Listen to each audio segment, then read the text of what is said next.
गप माध्यम पाठ पढ़ा गप माध्यम जीवनर विभिन्न दिग को अनुभव करने और नवसृजन पर चिंतन करने कटक मुंडुली स्थित जवाहर नवोदय विद्यालय परिसर में कथा एवं कथन एक नुआ प्रयास करा भुवनेश्वर स्थित पेस फाउंडेशन तरफ एक अभियान आरंभ होती कार्यक्रम को पेस फाउंडेशन कार्यकर्ता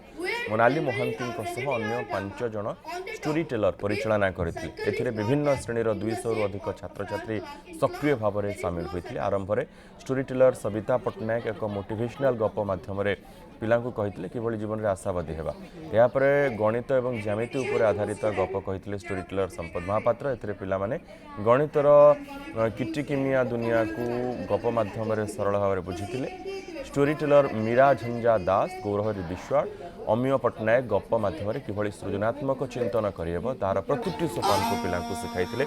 एथिरे छात्र छात्री माने सक्रिय भाव में अंशग्रहण करने सह खूब कम समय भितर एकाधिक गप प्रस्तुत कर उपस्थापन करते 2 घंटार स्टोरी टेलिंग सेसन थिला एक